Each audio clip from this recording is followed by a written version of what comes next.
ओम नमो भगवते वासुदेवाय नमः। इस साल 2023 में देवसैन्य एकादशी 29 जून 2023 दिन बृहस्पतिवार को है।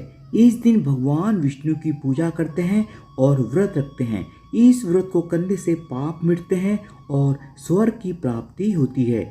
एक बार धर्मराज युधिष्ठिर ने भगवान श्री कृष्ण से आषाढ़ शुक्ल एकादशी की व्रत विधि और महत्व के बारे में पूछा। तब भगवान श्री कृष्ण ने बताया कि नारद जी ने भी इस व्रत के बारे में ब्रह्मदेव से पूछा था, तो उन्होंने कहा था कि यह व्रत सभी एकादशी में सबसे अच्छा माना जाता है, क्योंकि इस व्रत को करने से कलयुग में रहने वाले जीवों को स्वर्ग की प्राप्ति होती है। जो इस व्रत को नहीं करता है वह नरक में जाता है। भगवान श्री कृष्ण ने बताया कि आषाढ़ शुक्ल एकादशी को पद्मा एकादशी भी कहते हैं। पौराणिक मान्यताओं के अनुसार इस दिन से ही भगवान विष्णु योग निद्रा के लिए क्षीर सागर में चले जाते हैं और फिर 4 महीने बाद देव प्रबोधिनी एकादशी के दिन उठते हैं।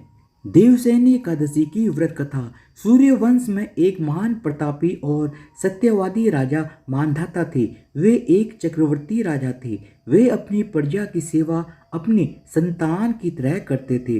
राज्य में हर कोई खुशहाल था, लेकिन एक बार लगातार 3 साल तक उनके राज्य में वर्षा नहीं हुई, जिसके कारण अन्न नहीं हुआ और अकाल पड़ गया। भोजन के साथ ही यज्ञ आदि के लिए भी अन्न नहीं था। प्रजा अपने राजा के पास आकर इस अकाल से निपटने का आग्रह करती, लेकिन राजा भी विवश थे। उनसे अपनी प्रजा का हाल देखा न गया। एक दिन राजा अपने सेना को साथ लेकर जंगल में निकल पड़े। वे कई ऋषि और मुनि के आश्रम में गए।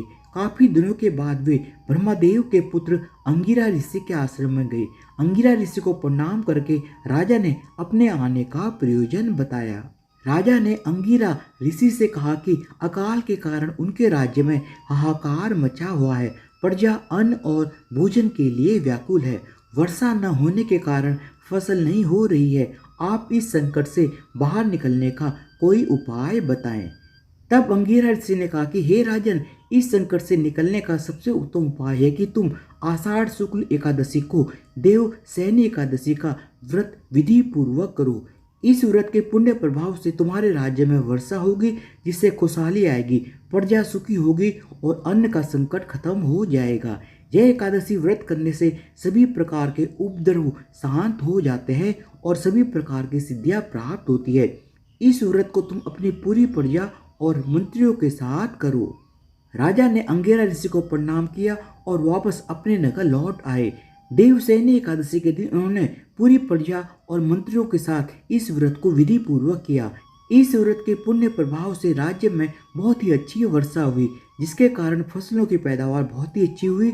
उनका राज्य फिर से धन और धान्य से परिपूर्ण हो गया और प्रजा सुखपूर्वक रहने लगी। धन्यवाद। आप सबको देवसैनी एकादशी व्रत 2023 की बहुत बहुत शुभकामनाएं और प्लीज़ मेरे चैनल को सब्सक्राइब भी कर दीजिएगा विद बेल आइकन, ताकि मैं जो भी नया वीडियो डालूं उसका नोटिफिकेशन आपको मिल जाए। बोलो भगवान विष्णु की जय हो, माता लक्ष्मी की जय हो।